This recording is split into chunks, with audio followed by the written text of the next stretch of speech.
한덕수 총리 탄핵 심판 선고를 통해서 어쩌면 윤 대통령의 선거 결과를 조금은 예측할 수 있지 않겠느냐 했던 대목이 있었습니다. 비상계엄 선포를 공모 혹은 묵인하거나 방조했다는 그 사유에 대해서 헌법재판소가 과연 어떤 판단을 내릴 거냐 하는 관측이었는데, 자, 일단은 비상계엄 선포에 관여했다는 증거를 찾기 어렵다라고 판단했습니다. 비상계엄 선포 이전부터 알고 있었다는 사정을 인정할 만한 증거를 찾을 수 없다. 다시 말하면 비상계엄 선포의 헌법이나 법률 위반에 대해서는 전혀 판단하지 않은 것인가 싶습니다. 이번엔 장 변호사님 먼저 들어볼까요? 사실 한덕수 총리의 어떤 결정문이 많은 분들이 관심을 가지신 이유 중에 하나가 물론 이 결과 자체도 중요하겠지만 결국은 대통령에 대한 탄핵 선고를 좀 미리 볼 수 있지 않을까, 또는 이 안에 힌트가 숨겨져 있지 않을까, 이런 부분 때문이었습니다. 네. 저 역시 마찬가지로 결정문을 좀 꼼꼼히 뜯어봤는데요. 특히 가장 관심을 모았던 이 비상계엄과 내란 혐의와 관련된 부분 사실 굉장히 간략하게 적혀 있습니다.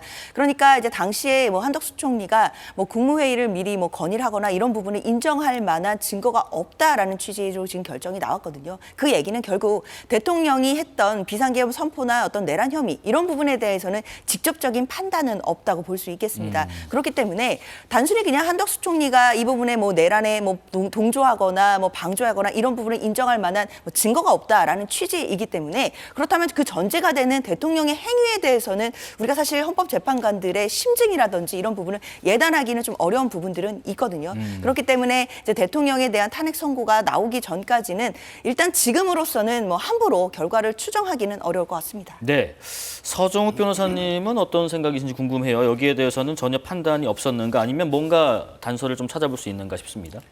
이것만 보더라도 이게 탄핵 사유가 얼마나 이게 내용이 없는, 완전히 알맹이가 전혀 없잖아요. 자, 비상계엄을 묵인 방조하면 어떻게 되는다? 하면 뭐가 문제인데요? 아니, 대통령이 계엄권이 헌법에 있죠. 그 계엄 선포하고 그렇게 방조하거나 묵인하면 이게 탄핵 사유가 됩니까? 이 자체가 이게 아무런 주장 자체에서 이게 탄핵이 안 되는 거잖아요. 그냥 하려면 이게 이래야죠. 형법상의 내란이 되는 이게 계엄 선포를 묵인 방조했다. 이러면 이게 말이 되잖아요. 네. 근데 그렇게 의결했어요. 근데 갑자기 헌재 와가지고 형법의 내란을 빼버린 겁니다.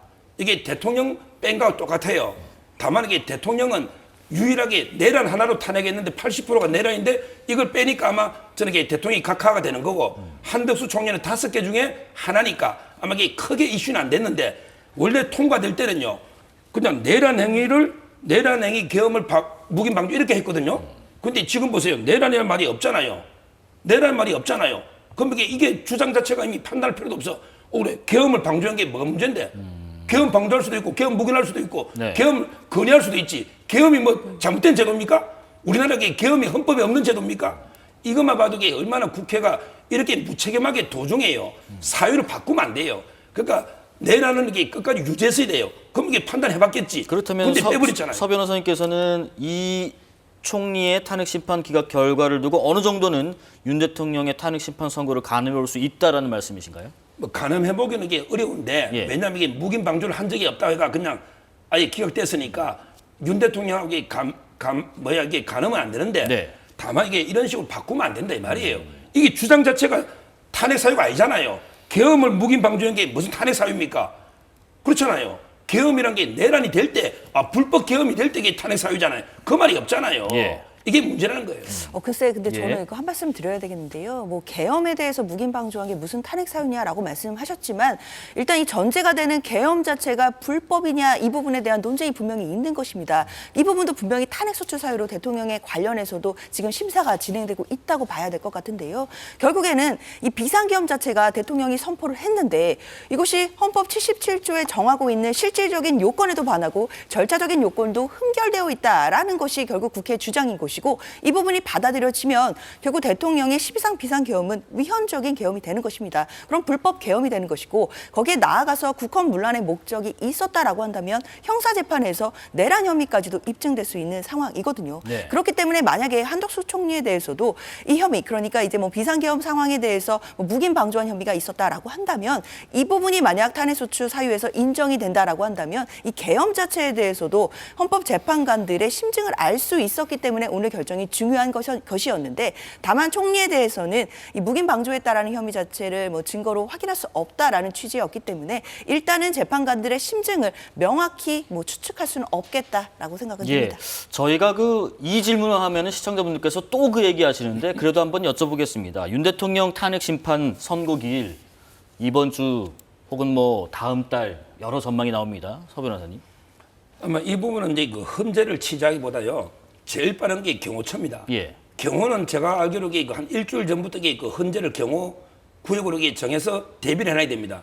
대통령이 갈지 안 갈지 모르지만 저는 뭐 안 가야 된다 건의는 하지만 그러나 갈 수도 있잖아요. 그러니까 경호처가 알고요. 그다음에 경찰이 두 번째 알아요. 경찰은 이제 한 3일 전쯤에 100m 이내를 이게 진공섬으로 만들어야 돼요. 그러니까 굳이 기자들 헌재 가서 고생해봤자 안 알려줍니다. 차라리 경호처에 취재원이 있으면 알 수가 있고요. 그런데 아직도 이게 움직이면 조용한 것 같아요. 경호처나. 네. 제가 이게 취재반 바로는 그래서 저는 아마 이게 조심스럽지만 이번 주도 이게 어렵다 이렇게 보고요. 네네. 이제 뭐 이런 늦어지는 게 만장일치를 위해서 한다 이런 이제 가짜뉴스는 그만하셔야 됩니다. 민주당 편을도 왜 7대리 확실한데 말라고 이게 이렇게 오래 끌겠습니까? 네네. 이거는 이게 그게 만장일치가 아니고 재판관들마다 오늘 봤죠. 전부 이게 막 백가쟁명이잖아요. 다 자기 생각이 다르잖아요. 아마 이게 기일은 누가 정하느냐? 문영배 소장이 정하는 게 원칙이에요. 소송 수행권으로 봅니다. 지휘권으로. 네. 원래는 이게 평일해야 돼. 이것도 이게 평일해야 되는데 이제까지 관행을 물어봤더니 만장일치로 기일을 정하고 소장이 주도권을 쥐고 있다. 따라서 이게 문영배 소장 입장에서는 알겠습니다. 안정적으로 6표가 확보 안 되니 갈등이 있으니 계속 이게 늦어진다. 이렇게 보는 게 합리적이에요. 이번 주는 좀 어려울 것 같다고 전망하시네요.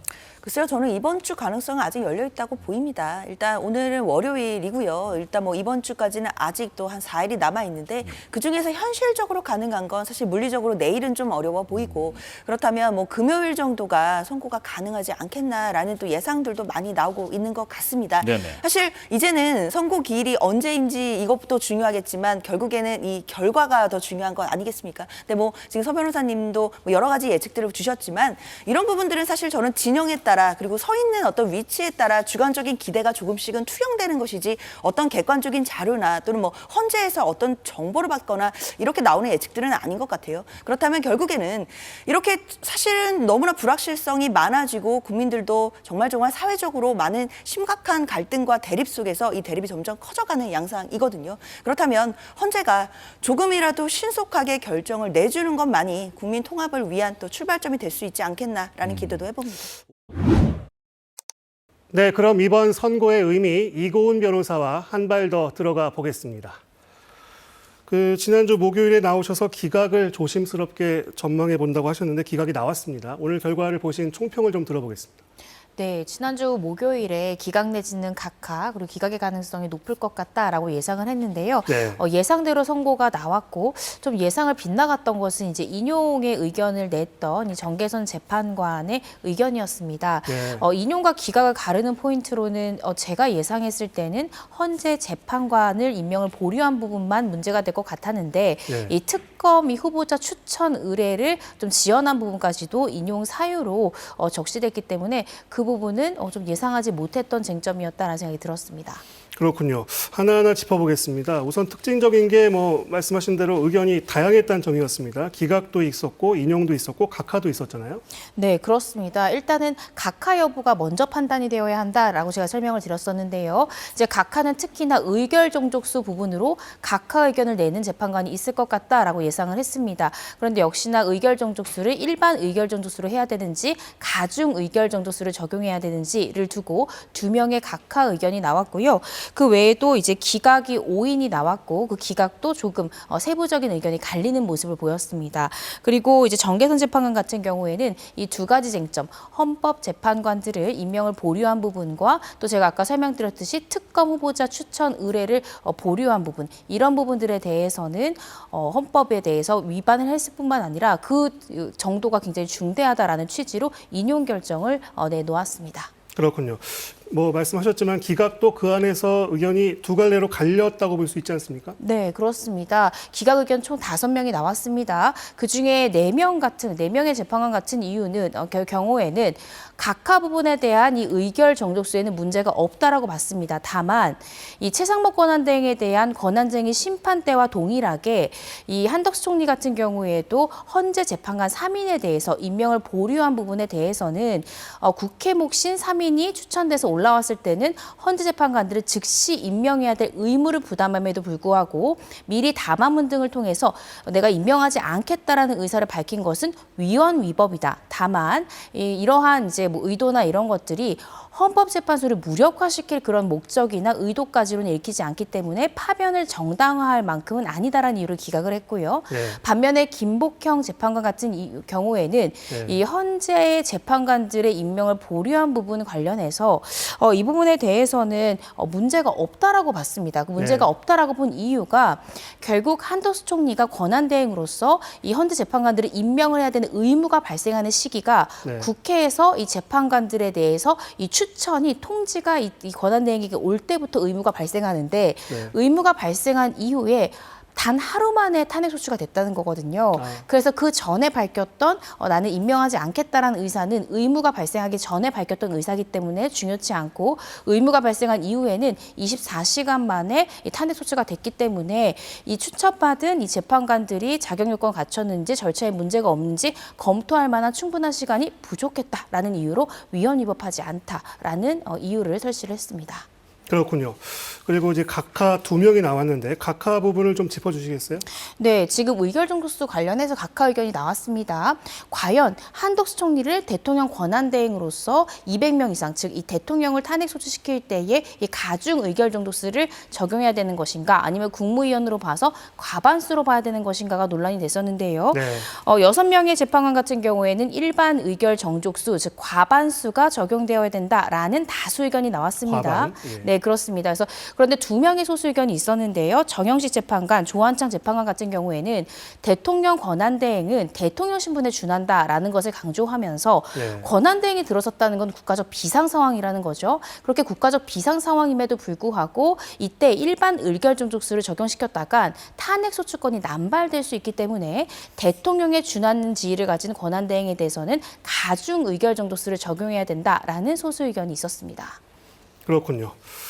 그리고 뭐 역시 오늘 선고가 주목된 건 이거였죠. 뭐 윤 대통령 선고 결과를 예측할 만한 어떤 힌트가 있을지도 모른다 이런 전망이 있었는데 뭐 결과적으로 그 전망은 빗나간 셈인 것 같습니다. 힌트가 없었다는 평가죠?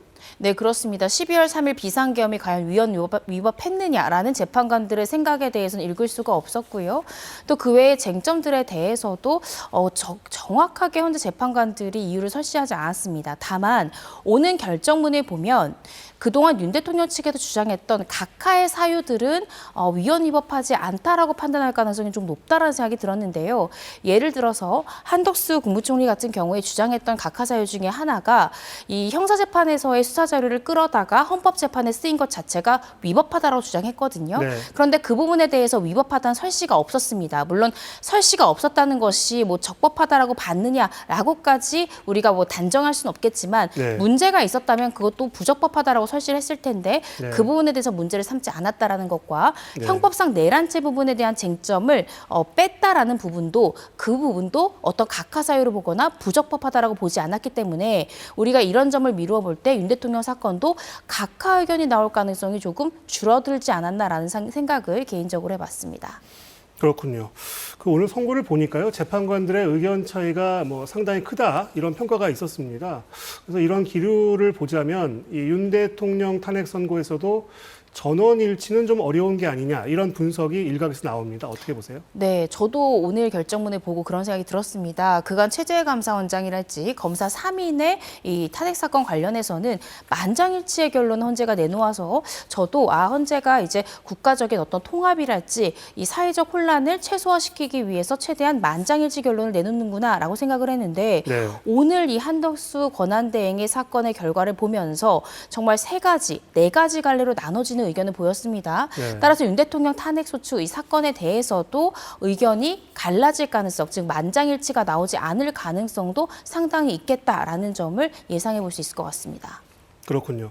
그 뭐 가정입니다만 만약에 윤 대통령 선고 결과가 전원일치가 아니라고 가정했을 때 헌법재판관 8명 중 누가 인용과 기각, 각하를 키를 쥐고 있느냐 이런 말들을 많이 합니다. 어떻게 네. 보십니까?